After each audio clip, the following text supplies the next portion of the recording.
Lassiter Factor. What's up, all my movie-loving maniacs? This is your boy Bankful B of the Lassiter Factor, and I am back with my monthly deep dive of the Toy Story franchise, leading up to Toy Story 5, which just released a brand new trailer for it last week, and I watched it, and honestly, I'm kind of excited, especially for what I saw in that trailer. I'm curious to see where this story goes.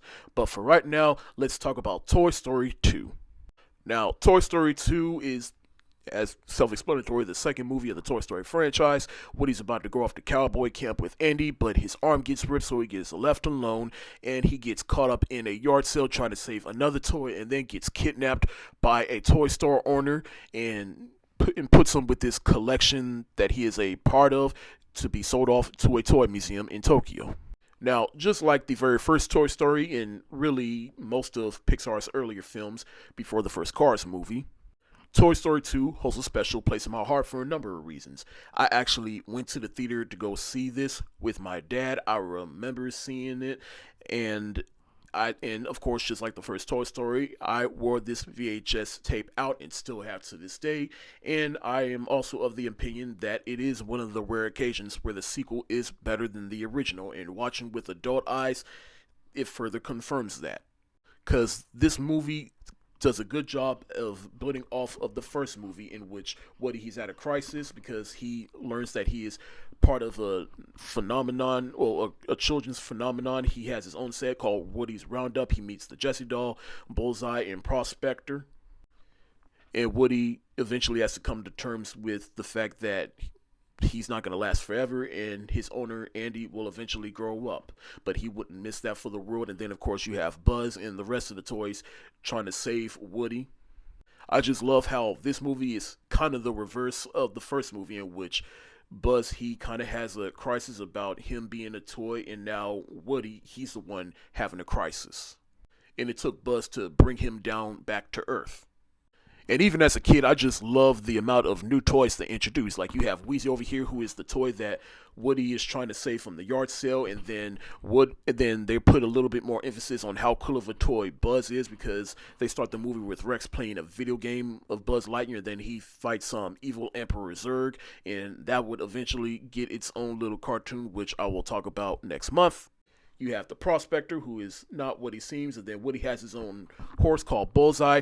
But of course, the true new character of this franchise is the Jessie doll, who is voiced by Joan Cusack, and she was been waiting for a very long time to Woody to come on so that she can feel loved again. But then the moment Woody wants to go back to his owner, she is upset about that, which leads to one of the most heartbreaking backstories that is bound to bring a tear to your eye. And it's because Jessie, just like Andy had an owner named Emily, and she eventually grew up and just forgot all about her. And then once she did find the Jessie doll again, she donated her, which definitely broke Jessie's heart. And the Sarah McLachlan music playing in the background as this story's being told. Woo! I mentioned Joan Cusack as the voice of Jessie. All the original voice cast returned. Tim Allen as Buzz, Tom Hanks as Woody, Don Rickles, rest in peace, as Mr. Potato Head, and I'm blanking on her name, but what's her name that plays the voice of Mrs. Potato Head? Rest in peace to her as well. And of course, Jim Varney as the Slinky Dog, which would be the last time he would voice this character before his untimely death. Kelsey Grammer as the voice of Prospector, who his character does a complete 180 because he's been in a box mint condition, never been open, and then he does a complete 180 and he's out of the box, and he's just hell bent on trying to be sold to the toy museum because he is tired of just not being chosen. Of course, you got Al from Al's Toy Barn, voiced by Wayne Knight, and he always plays sleazy characters, even in animated form. Just like the first Toy Story, there is so much I can gush about this movie. This movie has very few negatives, and the animation is an improvement over the first film, which is a plus.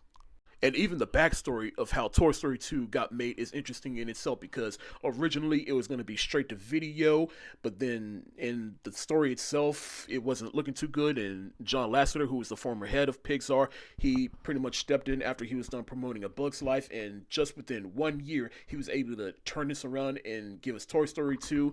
But even before that happened, somehow the whole movie, while it was still being made, got deleted. But then luckily, one of the technical directors that was on maternity leave, she had a copy of the film on a drive somewhere, and they were able to restore it. Some little Disney and Pixar facts for you, just saying.